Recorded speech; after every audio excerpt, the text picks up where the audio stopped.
howdy hey, awesome people of the internet, Wolfman47 here.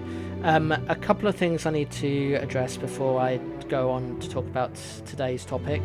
Yesterday's Let's Play, which was Tropico, it was originally meant to be this game called Summer that I was going to play, but as it turns out that game doesn't quite work. Yes, and I think I have sort of seen that before when I tried to play the game at a different time, but I guess it's not going to work. So going forward, if I do try Summer, I may try doing it with Game Bar, but if that doesn't work, then I'll use something else. And also today's vlog was originally meant to be about South Park, but upon looking into the sort of subject matter, which was going to talk about the sort of multiverse thing, there isn't really much to go about it, and it's kind of established itself well in the Pandaverse special on Paramount Plus. So yeah, so with those aside, let's talk about film trilogies. Now, when people describe a trilogy, trilogies are usually when it's like a total of 3 things. A quadrilogy, obviously 4 things, and then you get others later down the line. And usually a saga is when you get 5 or more films. So those of you that think that you can get away with saying trilogies, it's just not going to work unless it's strictly 3 films and no more. So yeah, and this leads me to the sort of problem that I feel that does kind of happen with a lot of film franchises these days, which is the whole thing about current film trilogies. Now, film trilogies are good. They keep people invested in 3 films, give studios lots of money and all sorts. And if there's like good enough content to make into 3 films, then yay, good. But the problem is a lot of film trilogies I've seen recently have just not sort of been that great, and the reason for that is that, in my opinion, it's a case of the first one is really good, the second one is rubbish. Sorry, first one really good, second one mixed bag, third one the absolute worst. And then there's like trilogies where the first one's good, second one's even better, the third one's just misses the mark and everything. And I'm going to give you a few examples now. So the first example is the Star Wars sequel trilogy. So this is the film trilogy that Disney themselves wanted to create to help sort of make their mark on the Star Wars franchise at large, with some anthology films being released in between them. Each of the films help try and establish new characters, new settings and everything, while also featuring familiar characters such as Chewbacca, C-3PO, R2-D2, Princess Leia, Han Solo, Luke Skywalker and the rest of it. And while they did pretty well with the first film, sort of trying to give us a bit of a familiarity with the whole idea that this is the new Hope, the second one was a mess in that there was just way too much going on, and it just established lots of different things that doesn't quite make sense, like the whole bombs being disposed onto a ship in space. Does gravity exist? And the whole thing about fuel, which is something that the franchise has never ever talked about until that point. And also the fact that you got a director who's usually more known for his sort of heist films than his sci-fi films. Yeah, it just didn't work. So yeah, and then there was the third film, which was really bad because it felt like a bit of a cop-out in that they decided to bring back Darth Sidious for no reason other than to just basically try and figure out a way to sort of conclude Snoke's, to sort of justify Snoke's role in the trilogy, and all this other stuff as well. It just really didn't work. But you know what? After that trilogy, Disney made the right call to sort of continue Star Wars through the forms of live-action TV shows on Disney Plus, which have been a mixed bag. Have been more of a mixed bag than anything. But most of them are pretty good. Some of them not so much. So that's Star Wars. Then we've got the Fantastic Beasts trilogy, which is of course a spin-off to the Harry Potter saga, set several years before those films.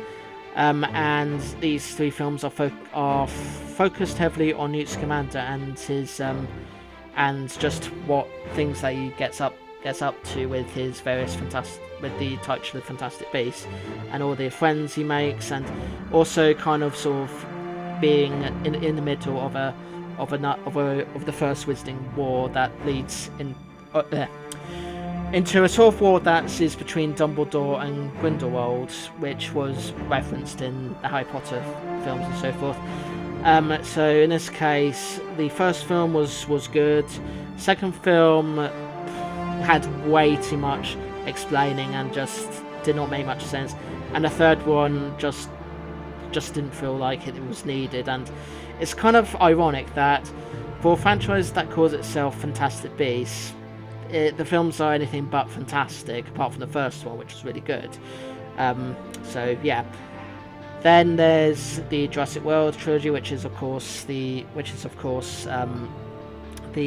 continuation of the Jurassic World Park franchise, whatever you want to call it. And even though this has now got 4 films, I still consider the first 3 films a trilogy because they all feature the same characters and everything. So first one really good. Second one was good until the point of the film where where there's this long-necked dinosaur that I forget the name of. That's the last dinosaur to be on the island that's about to blow up. There could have been an opportunity for a boat to just go and rescue it, but no, the writers were too lazy and decided to let it die. And then there's that whole stupid thing with all the dinosaurs being in this big compound and then releasing them into the wild. Just doesn't add up. And then the third one just was not very good. They tried to bring back all the original cast from the first film. Sorry, first 3 films, but yeah, it just wasn't all that good. But having said that, the original Jurassic Park trilogy is very similar because the first film was really good. Second film, okay. Third film wasn't that great, but was also quite short. So, there's that. And then there's that fourth Jurassic World film, which felt more like a sort of trying to be its own separate thing, despite the name. So yeah, and that's just like 3 examples of modern film trilogies where there's just they just don't feel all that consistent in quality. Like, you got a really good first film, you got a very mixed bag of a second film, and then a really bad third film, and then anything that comes after it is just either going to be a hit or miss, and just doesn't feel like it's necessary or anything. And I think a lot of these modern film trilogies are relying heavily on nostalgia, which can be a good thing, but can also be a bad thing depending on how the nostalgia is used. Like, if you're planning to have a film that's got loads of references to things, loads of nostalgia and so forth, I would expect it to be sort of treated like how Ready Player One was made, in which it does have all these nostalgia things going, which does mean it can be watched like several billion times because it has that replayability because of all the things you could pick up and point out every time you watch it, but it's otherwise focused on its own characters, settings and everything. And then you got these trilogies that I've mentioned where they rely on the nostalgia of the past so much that they do kind of forget that because they want to do these new takes on things, it just doesn't quite add up. So yeah, but that's not to say all film trilogies are bad. Not every modern film trilogy is bad. Like, even though Spider-Verse isn't quite finished yet, I look forward to the third film, and both the films we've had so far have been really, really good. So there is some consistency there, and those films do have a lot of nostalgia, but they do try their hardest to focus on their main characters, which is great. Then there's the live action MCU Spider-Man trilogy, which have all been consistently good. Even the third film had the nostalgia of bringing